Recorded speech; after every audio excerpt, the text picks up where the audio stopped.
Hello everyone, I'm Shalom Rose and I'm from Group 5 together with Charmin Capas and Joanna Guloy.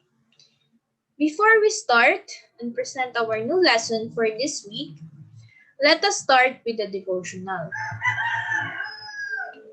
Let me begin with the story found in Acts 8 verse 26 to 40. It talks about Philip, where an angel of the Lord told him to go to an Ethiopian man who does not understand any passage from the scripture.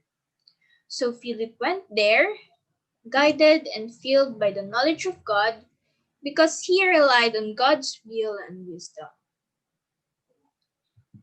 It is like what Ecclesiastes 2 verse 26 says, to the person who pleases him, God gives wisdom, knowledge, happiness, but to the sinner he gives the task of gathering and storing up wealth to hand it over to the one who pleases God.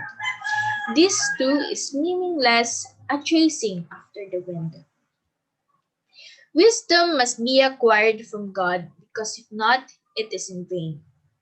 The Ethiopian man in the story learned everything about the truth and about Christ and accepted it through baptism. It is a blessing to lean on God and depend on Him when it comes to our knowledge because great will be our reward. Those who surrender to Him will benefit the most. Just like what the verse said, He will give us knowledge, wisdom, and happiness. And now, let us pray. Let us bow our heads. Our most gracious, kind, and loving Heavenly Father, Lord, we thank you for the gift of life, for the knowledge and wisdom that you have given upon us.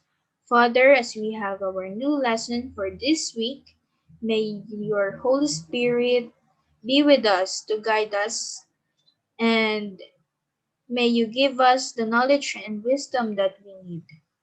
Father, Lord, wherever we are, please be with us and keep us away from any harm and danger. Forgive us from our sins, Lord. In Christ's name I pray. Amen.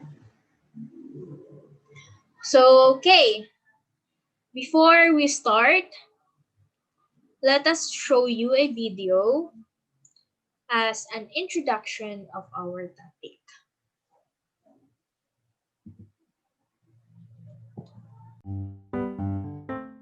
Hello, my name is Hope, and we're doing a report on strategies of teaching.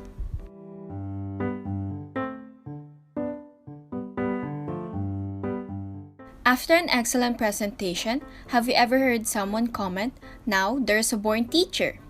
This comment would seem to indicate that effective teaching comes automatically. In reality, teaching effectively is a learned skill.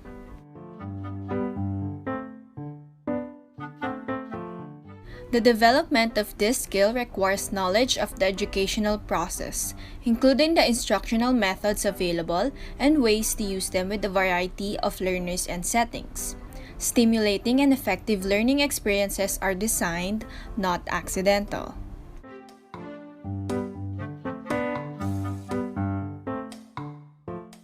The strategies of teaching, or also known as instructional strategies, are methods that teachers use to deliver course material in ways that keep students engaged in practicing different skill sets.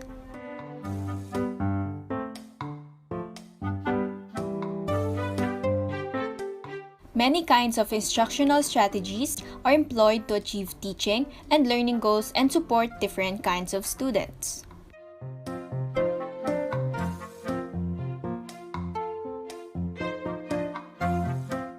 The report about the strategies of teaching will review the types of instructional methods available and consider how to choose and use them efficiently and effectively.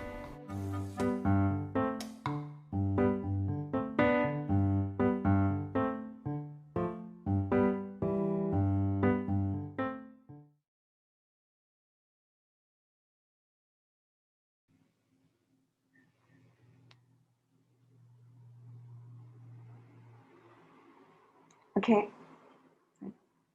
Okay, Shalom, thank you for that wonderful devotion. And now we'll be moving on to our lesson, which is strategies of teaching. So for this lesson, we answer the questions, what am I teaching? Who am I teaching? How will I teach it? And how will I know if the students understand? So we'll do that by talking about these topics. So I'm Christine Chaman Kappas, and I'll start with the first topic of traditional learning. So what is traditional learning? So traditional learning is a classic methodology where the student is a passive spectator at the lesson taught by the teacher. So it's traditional, but at the same time, it's the most important and effective tool of teaching. And that is, you can say it's a lecture, let's say. That's a more lecture approach. So many students consider lectures the most effective tool of teaching, and because the professor condenses like a vast amount of information into um, one lecture, and it in an organized way, so it reduces the burden of the students. So a traditional learning or lecture approach is where the instructor delivers lecture verbally in a combination with a projector, a visual display surface, and a writing surface. So it's the most convenient and inexpensive method because it doesn't use scientific apparatus or experiment or other aid materials, except, let's say, the whiteboard or the blackboard. And this method is a more teacher-centered approach. It's also referred to as a sage on a stage because the lecture is a teacher-controlled and information-centered approach. So the teacher works as a role resource in the classroom, and so they provide instruction and stuff like that. So in this method, only the teacher does the talking while the student passively listens. And what are the teacher's role in lectures?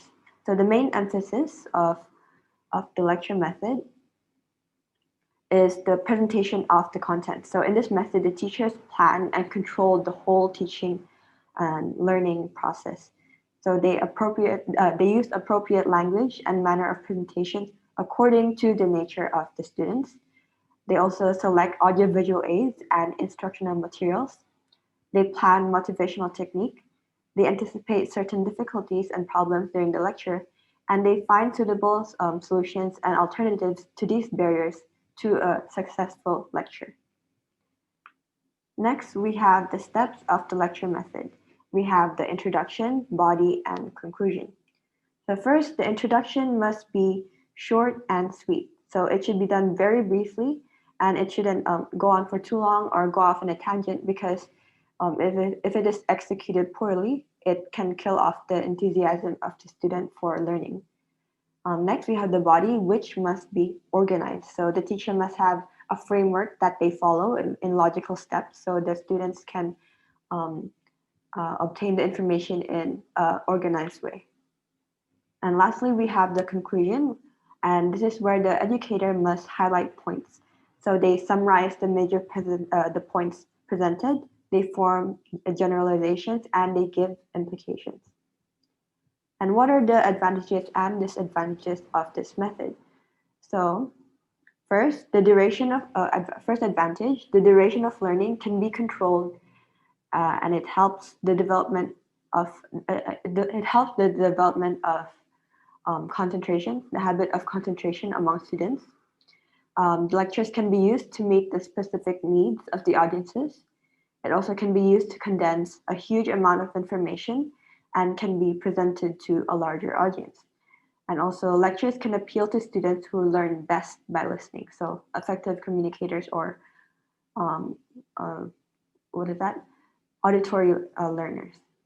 Lectures can be the lecture method presents the subject matter in a systematic way, as well as they develop cooperation, they develop focus on the subject, as well as enable linkage between previous knowledge to new knowledge.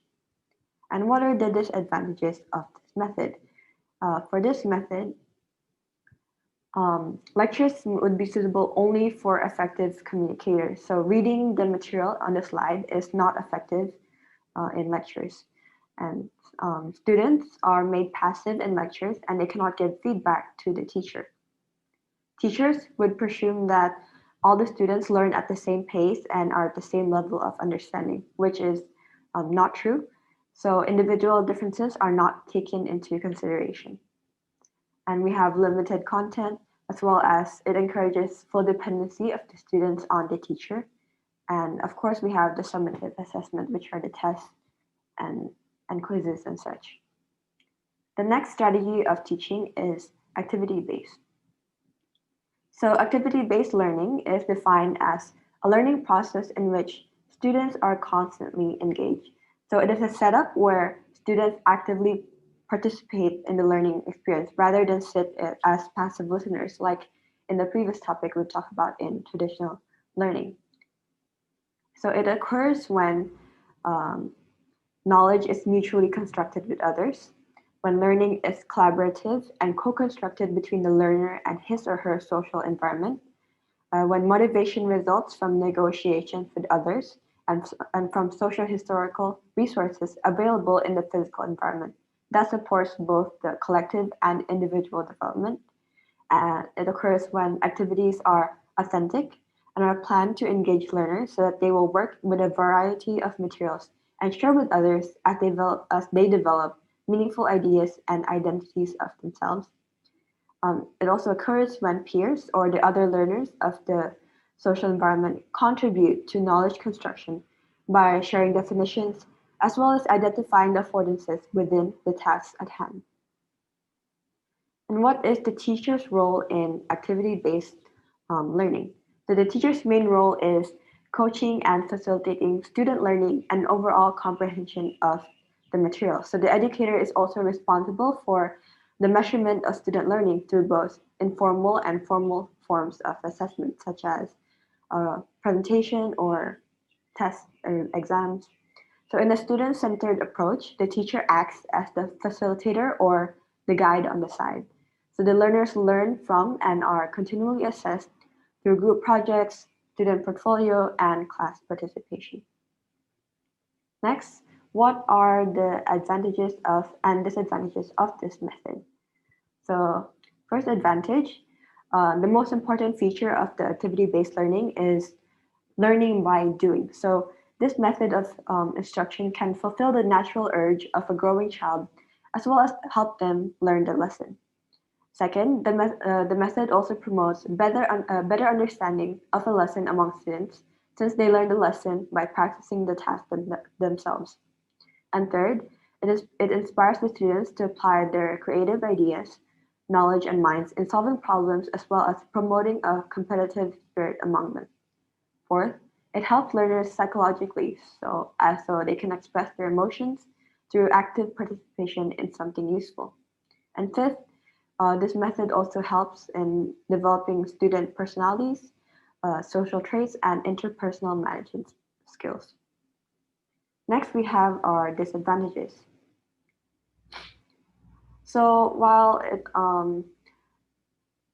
it uh, it also one would think that this would be like the ideal method. It also has the disadvantages because it be repeated, cannot be used on a daily basis because it requires long-term planning and minute details of the whole process. So before engaging with the students, you have to plan it thoroughly. So if this method if there's something wrong with the process, if it's not flawless, it can actually do more harm than good. And learners have a varied level of merit and understanding, so less merited students might not prepare as well for the task as well as others, so it might lead to a failure of the objectives of the whole process. Next, we have computer teaching. And what is computer teaching? Computer teaching involves the utilization of different technology to aid the learning process. So advancements in technology have propelled the education sector in the last few decades. As the name suggests, the high-tech approach to learning utilizes different technology to aid students in their classroom learning. So many educators use computers and tablets in the classroom, and others may use the internet to assign homework. So the internet is also beneficial in a classroom setting since it provides unlimited resources. Computer-assisted education enables learners to learn from a combination of technology and course content. This is likely to ensure more of an interactive learning experience, contributing to the overall success of the learning strategy.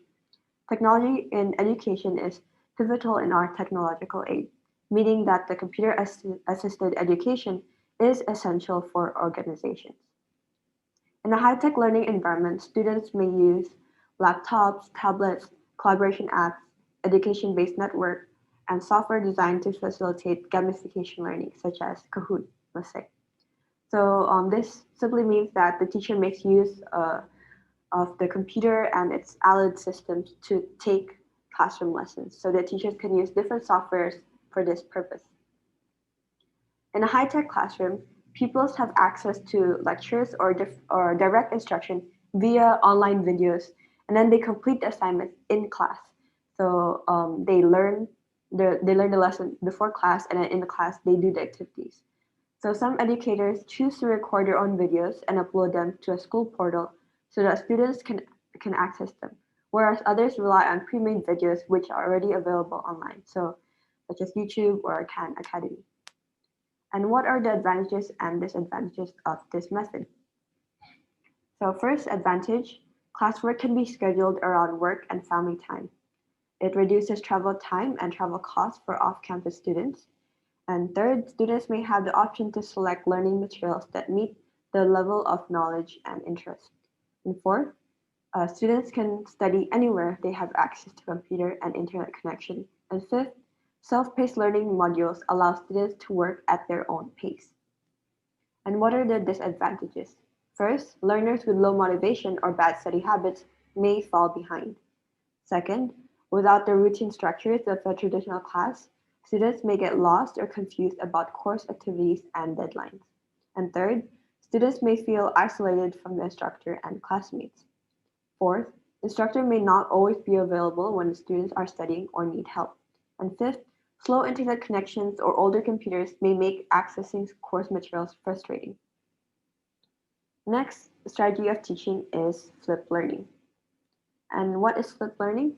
Flipped learning is a methodology that helps teachers to prioritize active learning during class time by assigning students lecture materials and presentations to be viewed at home or outside of class. It is often defined as schoolwork at home and homework at school. So flipped learning is an approach that allows teachers to implement these methodologies in the classrooms. But in order to create an environment of flipped learning, it must incorporate the four pillars. And what are the four pillars of flip? So the F stands for flexible environment. So flipped learning allows for a variety of learning modes. So in the same way that educators often rearrange their classroom physically to support group work or independent study during a particular lesson or unit, flipped learning should provide flexible spaces in which students choose when and where they learn. Furthermore, educators who flip the classrooms are flexible in their expectations of student timelines for learning and in their assessment of student learning. The second pillar, L, stands for learning culture. In the traditional instructional delivery model or traditional learning, the teacher is the primary source of information.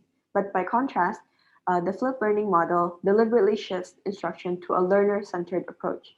So class time is dedicated to exploring topics in a greater depth and create rich learning opportunities. So as a result, students are actively involved in knowledge construction as they participate in and evaluate their learning in a manner that is personally meaningful. The third pillar is the third pillar is intentional content. So flipped learner educators continually think about how they use the flipped learning model to help students develop conceptual understanding, as well as procedural fluency. So they determine what they need to teach and what material students um, should explore on their own. So educators use intentional content to maximize classroom time in order to adopt methods of student-centered active learning strategies, depending on grade level and subject matter. And the fourth pillar is P, which stands for professional educator. So the role of a professional educator is even more important and often more demanding in a flipped learning than a traditional one. So during the class time, they continually observe their students, provide them with feedback relevant at the moment, and they assess their work. So professional educators are reflective in their practice. They connect with each other to improve their instruction. They accept constructive criticism, and they tolerate controlled chaos in their classrooms. So while professional educators take on less visibly prominent roles in a flipped classroom, they actually are the essential ingredient that enables flipped learning to occur. What does flipped learning enable? So flipped learning enables student access to tools and technologies, student engagement in rigorous content, student immersion in diverse learning, student collaboration with peers, support for the learning process, and student access to immediate expert feedback. So teachers explain a concept to a student either on a video or through presentation software with a voiceover. So and students can watch that content before class and prepare for the day's activities. So this gives them freedom over when and where they learn. So because students are already familiar with the material when class begins, they can spend their time collaborating with a teacher and other students to solidify their understanding. So maybe individually or in small groups. So the flipped learning model makes class time more enjoyable, productive, and engaging for students and teachers. And what are the advantages and disadvantages? So first advantage, it encourages students to utilize digital content to explore knowledge beyond textbooks. Second, it improves personalized learning and teaching methods. Third, it gives rise to student-centered teaching. Fourth, it improves visualization and understanding capacity. Fifth, it smoothens student-teacher and student-student collaboration and interaction. Sixth, it enables students to learn at their own time and pace. Seventh, it provides a good platform for students to ask questions or seek extra help. Eighth, it encourages students to think out of the box ideas. And ninth, online tutorials and lectures supply basic and essential knowledge that allows students to review the topics again and again and as many times as they want. And what are the disadvantages? So first, many argue that Flipboard divides students digitally, and so a person can use a computer or a phone or something, but then the learning experience differs between them. And second, technology required, such as computer or phone or other gadgets, are not accessible to some individuals or many individuals. And third, flip learning utilize flip learning that utilize videos to deliver instructions sometimes suffer technical challenges or difficulties. Um, Fourth, it increases the time spent by students on computer screens. Fifth, the additional time spent by students at home preparing for topics is highly debated. So even though like the teacher may give materials online, the students may not actually thoroughly or like properly view the video. They can just skim through it, and that um, diminishes their learning experiences. And lastly, it threatens the traditional classroom teaching method. Once again, I'm Cholum Rose, and to continue our lesson, our fifth subtopic in the strategies of teaching is distance learning. Distance learning describes any learning that happens without the students being physically present in the lesson. Distance education or learning is clearly different from regular education in terms of a student or teacher's physical presence. But what does that mean? For the most part, it translates into increased freedom for both learners and educators. But it also requires higher degrees of discipline and planning to successfully complete the course of study. So basically, the enhanced freedom of remote learning is most clearly seen in the fact that students can choose courses that fit their schedules and resources. Teachers can also do the same. And in the case of digital learning, students can also choose the location and teaching styles that best suit their needs. The flip side of freedom, however, is the discipline required to make the most of the lessons. Students need to self-motivate in order to actually get the work done, especially in systems that don't require them to be present in some specific time or place. There are different types of distance learning. The first one is video conferencing. Video conferencing is a common way for teachers to interact directly with students in live lessons. This could be a one-on-one session or a class-like scenario in which multiple students connect to the teacher live. Next is the synchronous learning. Synchronous learning is when all students learn together at the same time, but the instructor is at another location. So it often features video or teleconferencing that connects teachers and learners digitally, like what we are using now, the Zoom and the MS Teams. Next is the asynchronous learning. Asynchronous learning is a less connected but also less constrained format. Instead of live online lessons, students are given learning tasks with deadlines. So they then self-study to complete their assignments or the tasks that the teachers gave them. Next, we have the online learning. Online learning is a form of a distance education in which a course or program is intentionally designed in advance to be delivered fully online. Faculty use different strategies for instruction, student engagement, and assessment that are specific to learning in a virtual environment. Next, we have the open schedule. Open schedule online courses add yet another layer of flexibility among students and teachers. It is a type of asynchronous course setup, except there aren't any deadlines that are given.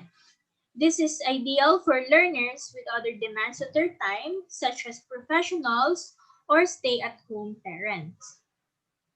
We also have the fixed time online courses that are a type of synchronous course that requires online users to all visit a specific virtual location at a time set and a place like a webinar, like what we do right now. There are webinars that are given that are we are attending to. So unlike more rigid synchronous lessons, this does allow students from anywhere in the world to connect and interact online. And the last type is the hybrid learning. The hybrid learning, which is a specific type of blended learning, where students are learning the same lesson in real time like synchronous distance learning, but some of students are physically present while others are learning remotely. So, you see the difference? There are students that are physically present and students that are learning remotely or at their respective places. So, there are advantages and disadvantages of using distance learning. There are many learning benefits and they vary by synchronous or asynchronous course structures. Let's take a look at these benefits. The first advantage is the self-inspiration. Motivated students excel in distancing learning classes, and it encourages students to stay self-disciplined. Students take on greater personal responsibility as well, where they stay well organized, they perform well in an online setting. Next is the flexibility to choose. Distance learning or distance learning courses also come with flexibility. This varies by course structure And for many courses, students set their schedules that they take classes in their preferred location. Next is the adaptability and freedom. So instructors can tailor distance learning to suit students' diverse educational needs, and it provides students with the freedom to learn anywhere at their own pace. We also have the advantage rather of easy access. Attending traditional classes is impossible for some. Work and home life responsibilities can get in the way of other people.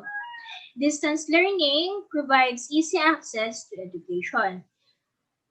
And students also can earn while learning. For those working full-time jobs, continuing education was once out of the picture. Today, they can be at home and have their professional skills through distance learning.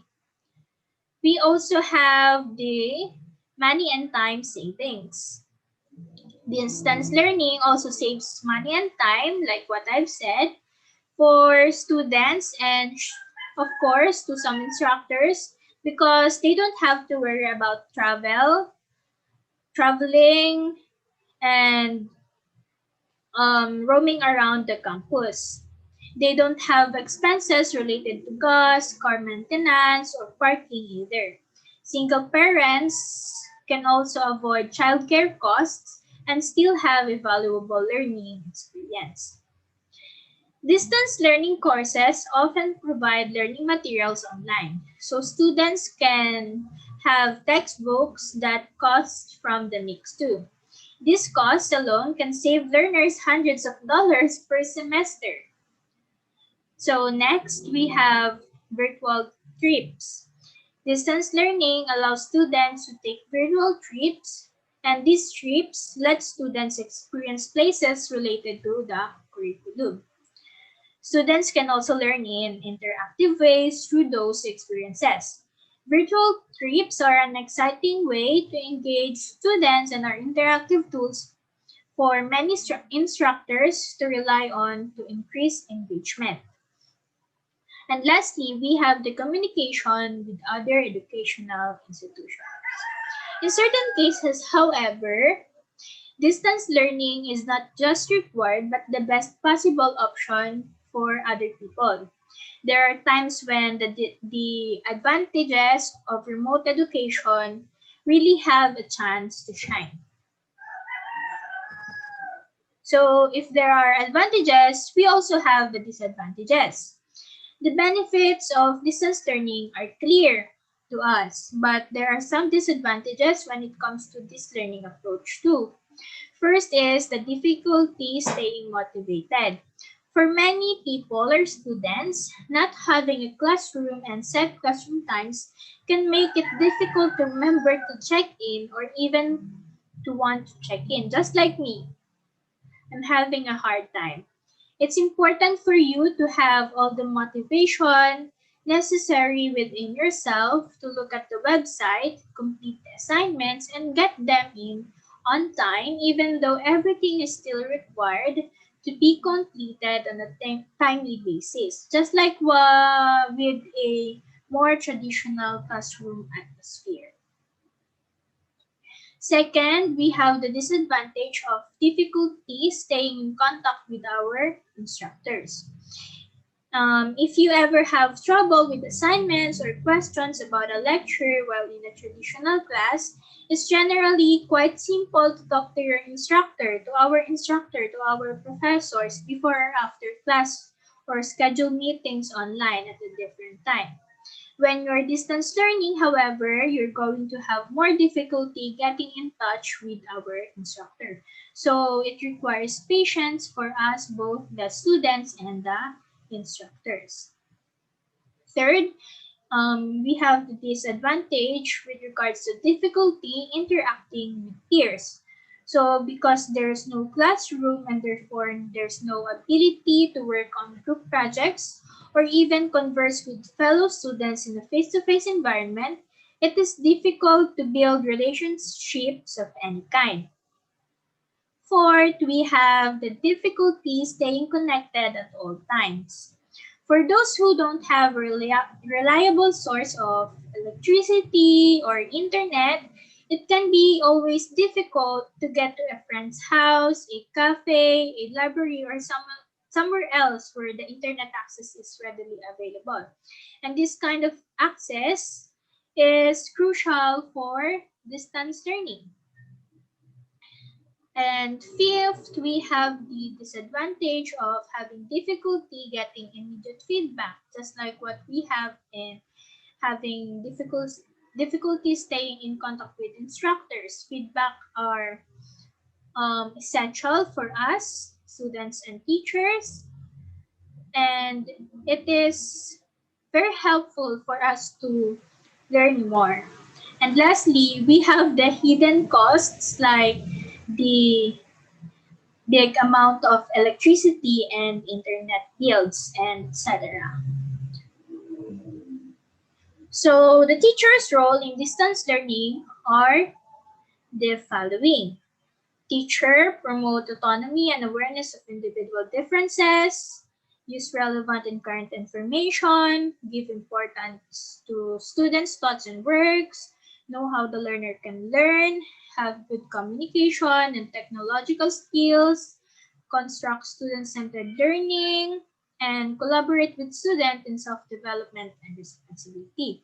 So the roles that I've mentioned should be in the consciousness of the communicators, students, and teachers to develop effective distance education processes and resolve interaction difficulties.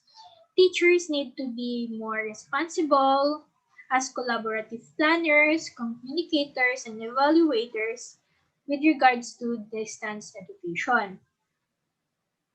So next, we have the laboratory-based learning or teaching. Laboratory learning is learning that takes place in a space where students can observe, practice, and experiment with objects, materials, phenomena, and ideas either individually or in groups. So when we have the face-to-face before, I have experienced being in a laboratory during our chemistry classes and other laboratory class. This learning is not confined within a physical laboratory space, but can also occur in various forms of space such as the e-learning management system and computer-simulated virtual laboratories.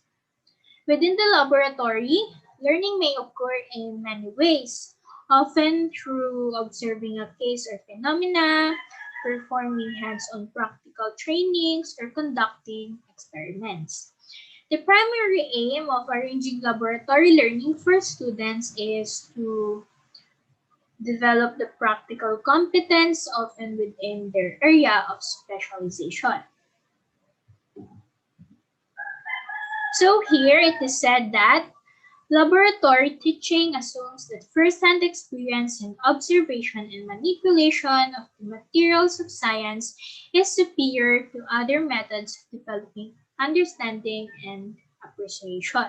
Laboratory training is also frequently used to develop skills necessary for more advanced study or research. So laboratories are wonderful settings for teaching and learning subjects, most especially the science-related subjects. They provide students with opportunities to think about, discuss, and solve real problems. There are 5 types of objectives achieved by lab-based learning.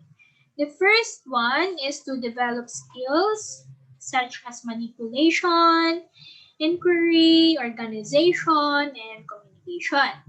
Second is to develop concepts like hypotheses and theoretical models. Third is to develop cognitive abilities like critical thinking and problem solving and blah, blah. analysis and application and synthesis. Fourth is to develop understanding of the nature of science, like, for example, in the interrelationships between science and technology and to other disciplines.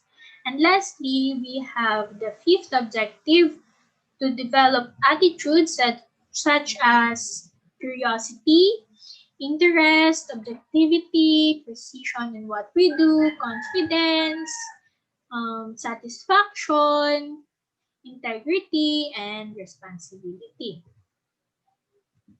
So we have two major types of lab-based learning or laboratory-based learning. The first one is the experimental learning or experimental lab-based laboratory-based learning. It is a situation where students work in the laboratory where it aims to train students in problem solving with incidental acquisition of information and motor skills. It has its emphasis on discovery, original procedure, and solution of problems. The second type is the demonstration.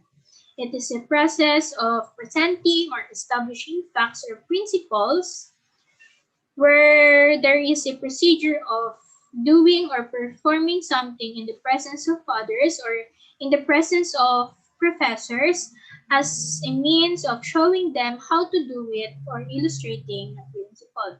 Just like what we are doing now, we have a written demonstration where we we saw or watch a demonstration from our professors with regards to our checklists.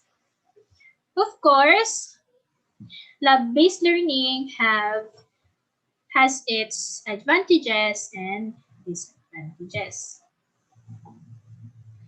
So for the advantages, students learn by doing and come in contact with raw data or materials in teaching learning process.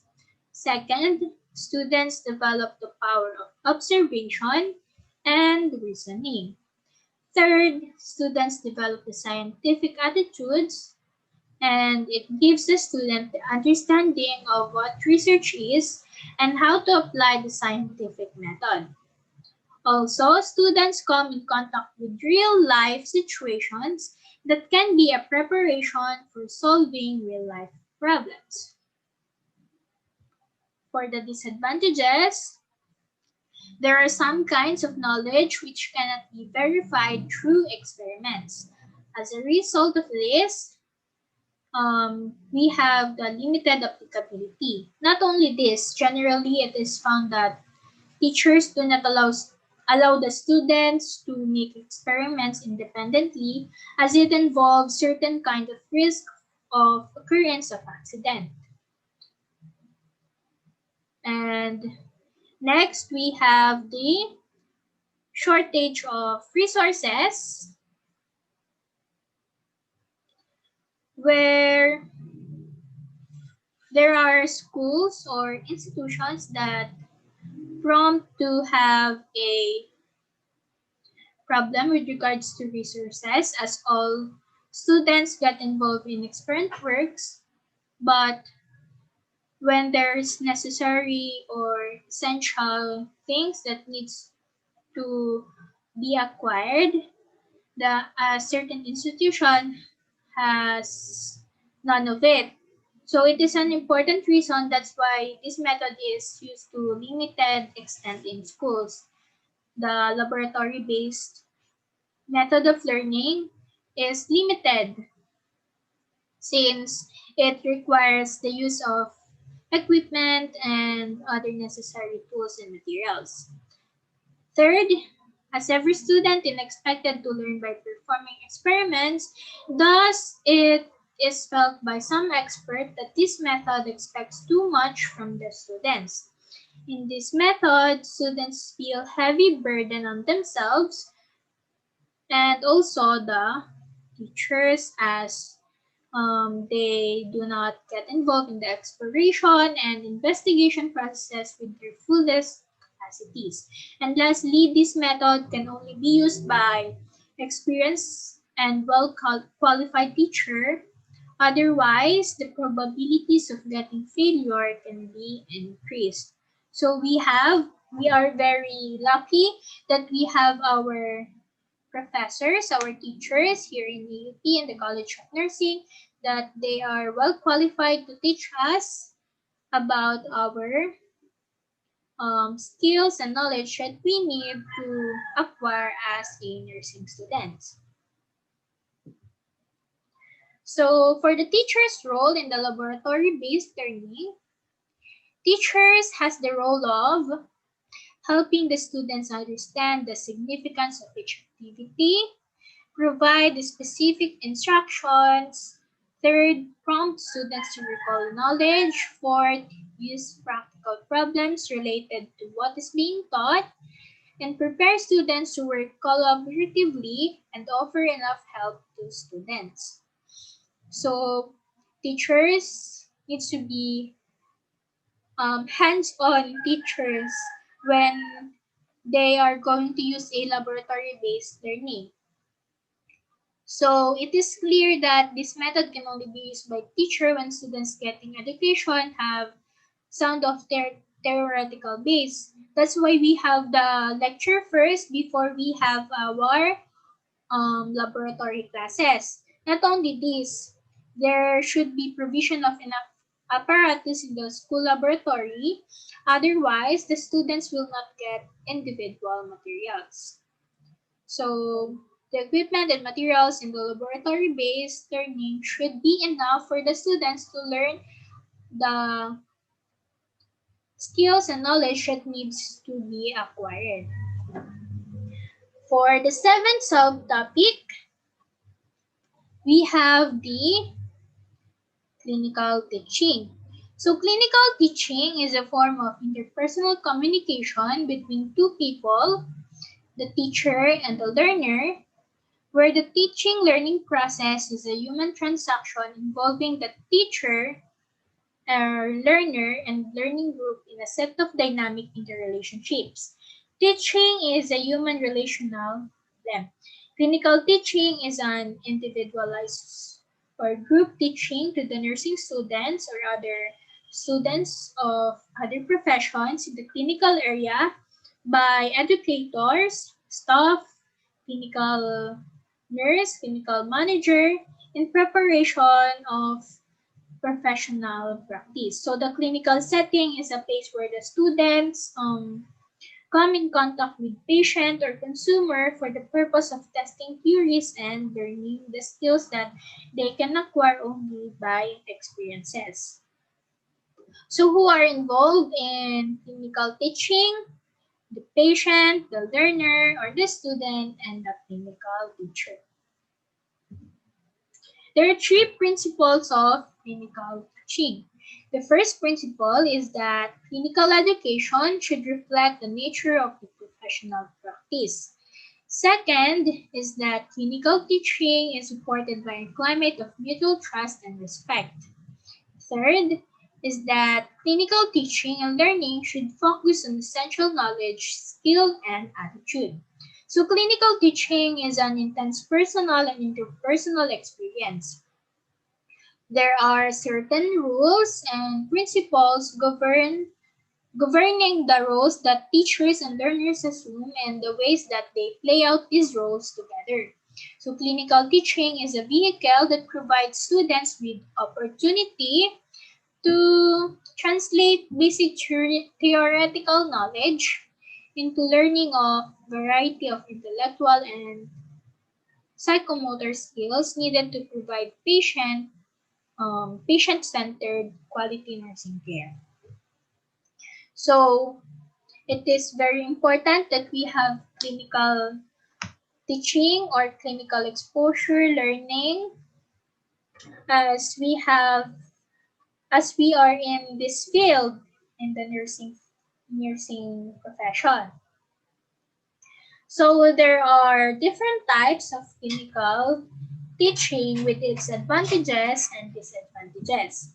The first type is the bedside teaching.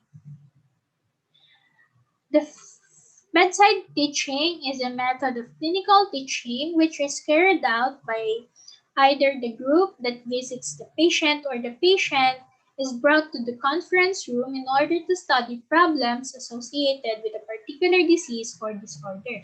So it puts the student in an active actual situation, develops skills in collecting information from authentic source, develop tactfulness, diplomacy needed to get information from the patient, develop skills in problem solving, decision making, and organizing, and permit comparison between reality and theory. But sometimes, it puts the patient in a difficult situation. So the next type of clinical teaching is the nursing rounds. It is a tour of patient's bedside area made by a group of staff and students, not more than 7 or 8, for the purpose of clinical learning. It puts the students in an actual life situation where the patient responds and acts as a stimulus variable. It is where students have the options to select specific case or problem that interests them and plan proper nursing care. It also provides an opportunity to reinforce the theoretical knowledge through its application in a real patient, and it increases the learning ability of the student. However, it is only applicable for a small group of students, and it requires careful planning as it will involve a patient. Also, the license of the our clinical instructors will be in a situation if we have done something wrong with regards to establishing care to patients.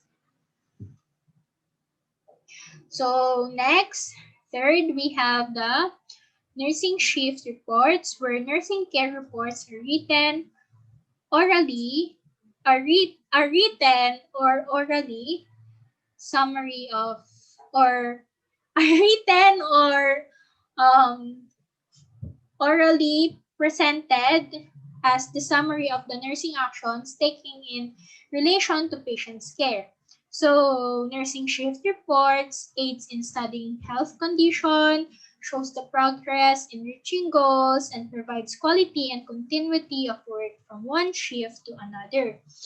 But its disadvantage is having a wrong or invalid data in the report may lead to faulty interpretation of the patient's condition. So we have to be very careful. Next is the nursing care conferences. Nursing care conferences, which is defined as the process in which group discussion is made using problem-solving techniques to determine the ways of providing care for the patients to whom students are assigned as of their clinical experience. So it has the advantages of sharpening the critical thinking of the students. It helps the student to know about their progress and hence boost their confidence and develop problem-solving skills. But it is time-consuming and it has the conflict of opinion among students. Next, we have the demonstration. Demonstration teaches by exhibition and explanation that trains the students in the art of careful observation among the clinical setting. So, it activates senses. It gives opportunity for observation and learning. It creates interest by the use of illustration, and it correlates theory and practice. But as its disadvantage, it is expensive and time-consuming as well. Next, we have the laboratory method of clinical teaching. Laboratory is a part of clinical teaching that offers students with the opportunities to apply their theoretical knowledge or previous learning into practice in a controlled situation under guidance and supervision where there is no client. It increases the students' participation, prepares students for the actual situation, and clarify the doubts and queries regarding the demonstration.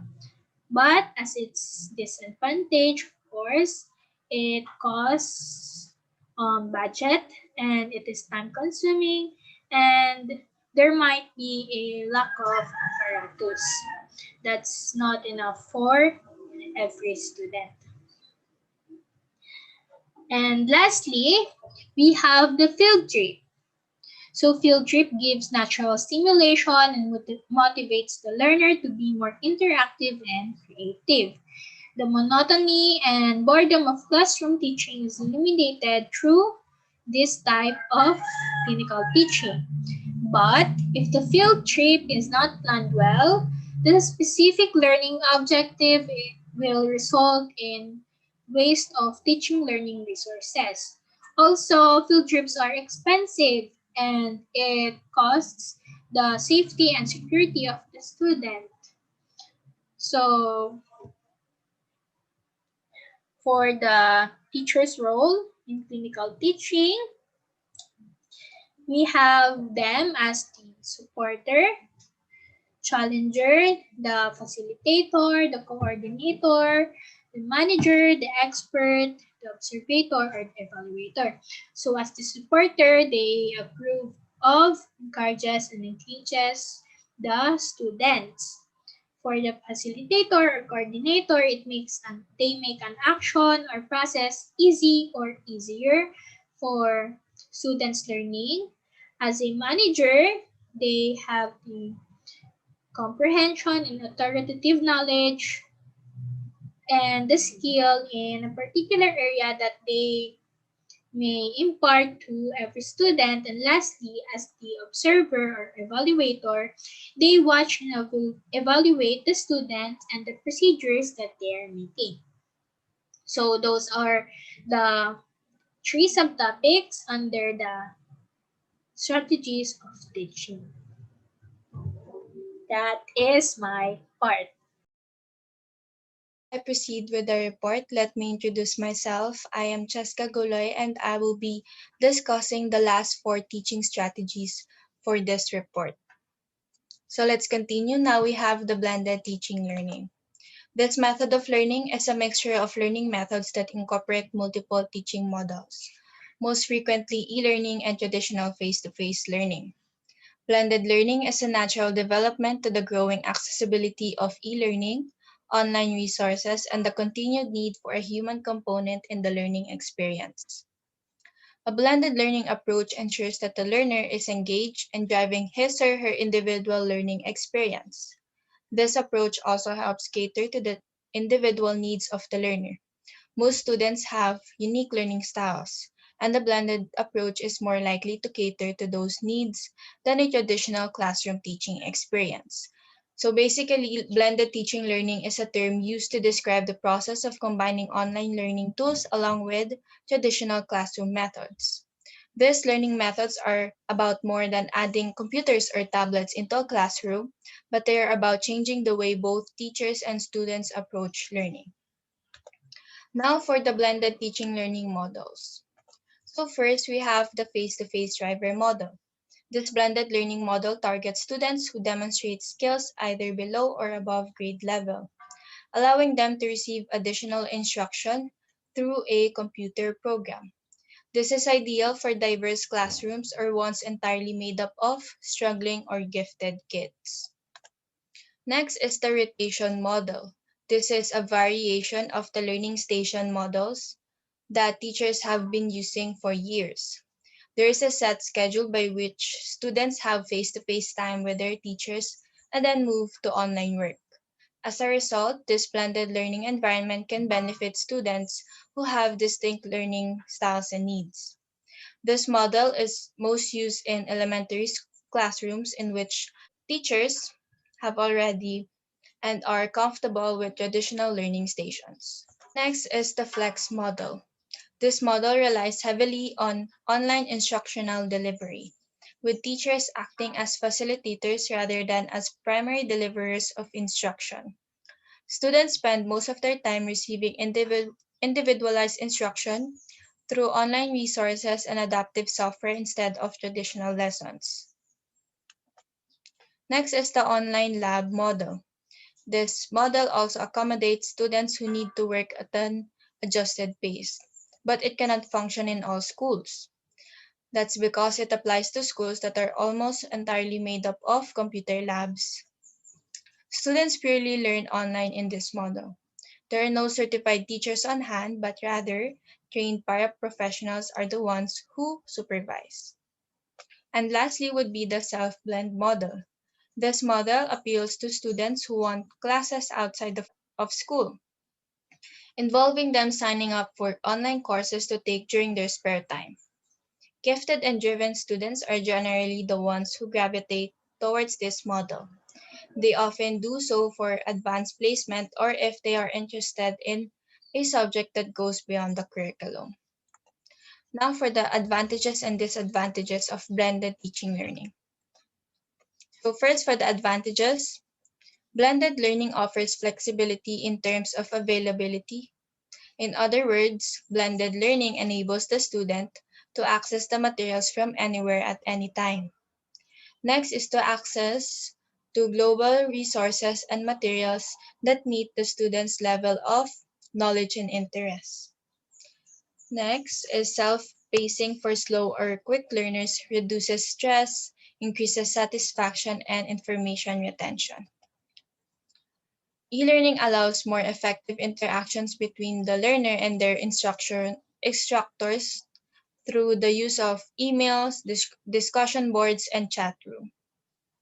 When technology is integrated into school lessons, learners are more likely to be interested in, focused on, and excited about the subjects they are studying. And lastly, blended learning tears down the traditional bricks and mortar approach to teaching, which can improve conditions such as reduced isolation, more opportunities for collaboration, improved time efficiency, and meaningful professional development. So now for the disadvantages of blended teaching learning. First is plagiarism and credibility problem. Plagiarism is a well-known issue in the e-learning world. It might be hard for online learners to resist the temptation of looking up things on the web while learning from a computer or smartphone. Next is lack of motivation. Depending on how you set up blended learning, it might diminish the motivation of your participants. Not every blended learning model is suited to every person, task, subject, or organization.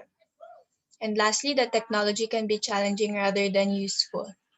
One of the key issues is the technological literacy, which can be a real problem for teachers. Not all digital resources are reliable and easy to use. Now for the teacher's role in the blended teaching learning method. Teacher serves as the student's coach and tutor, facilitator of deep learning, discussion and collaboration, designer of problem-based opportunities for the extension of learning, analyzer of student data to support instructional decisions, manager of effective differentiation of learning, and evaluator. Moving on to the flexible method. This is a method of learning where students are given freedom in how, what, when, and where they learn. It refers to the ability to customize one's pace, place, and mode of learning. With pace, for example, students may take accelerated programs or engage in part-time learning to ensure they have time to work on the side. Learning can take place in a variety of settings, including in the classroom, at home via the internet, while commuting, or as part of a work-study program. And then mode refers to the way that content is delivered by technology, typically through blended learning, fully online courses, or technology-enhanced experiences. Now for the advantages and disadvantages of flexible method. For advantages, you have the opportunity to learn at any time, to study at your own pace, and to study in any place. And for disadvantages are the following: strong motivation is required, lack of practical knowledge, advanced planning, distance learning degrees may not be acknowledged by all employers. Distance learning does not give students the opportunity to work on oral communication skills. So next is discovery method. This method is a kind of teaching that is based on the student finding things out for themselves, looking into problems and asking questions. The main times that discovery learning is used in the classroom are during problem-solving exercises and educational programs. Students will undergo discovery learning when they are looking at their own experience and knowledge in their studies and inquiring about further information to improve their understanding. So there are three steps of guided discovery method, and they are exploration, invention, and discovery. So before we tackle about the steps, let's first define the guided discovery method. So guided discovery method is a powerful instructional approach that guides and motivates learners to explore information and concepts in order to construct new ideas, identify new relationships, and create new models of thinking and behavior. Now for the steps of guided discovery method. In the first step, or exploration, the teacher presents divergent questions and assesses the students by providing them environment for discovery. The second step is the invention, where the students will find meaning and gather their ideas with the help of the teacher. And the third stage, or the third step, is the discovery, where the child applies what he learned in exploration and invention stages to new situations. So for the advantages and disadvantages, for advantages, it helps the students to become more autonomous, self-directed, and responsible for their own learning. It enhances the development of intellectual capacities and problem solving. It enhances motivation, interest, and satisfaction. It minimizes verbal learning, and it gives more time to the student to assimilate and accurate information. For disadvantages, it can be challenging for learners who find it difficult to use higher order thinking skills or young learners and thus become boring. It requires a lot of preparation on the part of the teacher, and the teacher needs to be careful not to discourage learners if they make mistakes. And lastly, learners can be dependent on teacher guidance. So now for the learning management system, or also known as LMS. LMS enables you to create, manage, and deliver e-learning courses the same way word processors like Microsoft Word help you write documents, and email servers like Gmail help you manage your email. The main objective of LMS is to host and track online learning, providing a virtual hub where learners can access training resources, and an LMS aims to make training accessible for remote learners and provide a central location for training across an institution or organization. Learning management systems are being used in all stages of life where learning takes place, from primary, secondary, and higher education to online training and professional education in the workplace. That said, an LMS can be used for a wide range of industries, learner level, and for various uses. Now let's talk about the different types of LMS. So we have free versus commercial. Free open source software has a pretty clear upside. It's free, also because the source code is open. It can be modified to the highly customizable for each organization. However, most free LMS products tends to be more complicated than commercial products. Typically, they are utilized by more sophisticated users. For commercial software, on the other hand, offers users a support staff and tends to be much easier to deploy and use, but of course, it costs money. Mostly commercial platforms need frequent updating, but they also provide an increasing list of available features. So you always will be using the most modern high-tech e-learning solution. So next is the enterprise versus individual. An enterprise LMS will help corporations maximize the benefits of a very modern training, utilizing the combined method of informal learning, formal learning, and blended learning techniques. Enterprise learning is a winning approach for administrators and trainers alike. This method capitalizes on the best techniques from each historical training method and wraps them up in one comprehensive design to formalize informal learning. So, an individual or small organizational LMS may offer few or all the features available but limits them to what an individual course producer may need. However, this can serve the small organization or individual person to produce various learning materials. Often, LMS providers offer different subscription plans to fulfill different needs. So, a small organization can utilize the LMS for its needs and for an appropriate price. So, next is the SaaS versus licensed product. A SaaS, or Software as a Service Learning Management System, is a platform where the data is hosted on the internet or server by vendor or service provider. Users can access the platform from a web browser. All the information of your users, content, and data would be hosted in the cloud. You won't have the need to get your own server, which would help you save some resources. A locally installed LMS offers users the ability to individualize and customize their LMS. So if an organization already has an IT staff in place that can administer the system, handle support and customization, and scalability concerns, a locally hosted LMS can be powerful. If not, a SaaS hosted platform may make more sense. Next is the cloud-based versus on-premise. So a cloud-based LMS is hosted on a secure offsite server and allows users to access the product using a variety of computers and mobile devices, even offline using an app. It can include many of the most popular features that learners expect. Built as a standalone product, the on-premise LMS is a licensed product built and installed to the organization's specifications on the server of their choice. It can be limiting on a big scale. You have to use several servers. A cloud-based installation can be more cost-effective in some cases.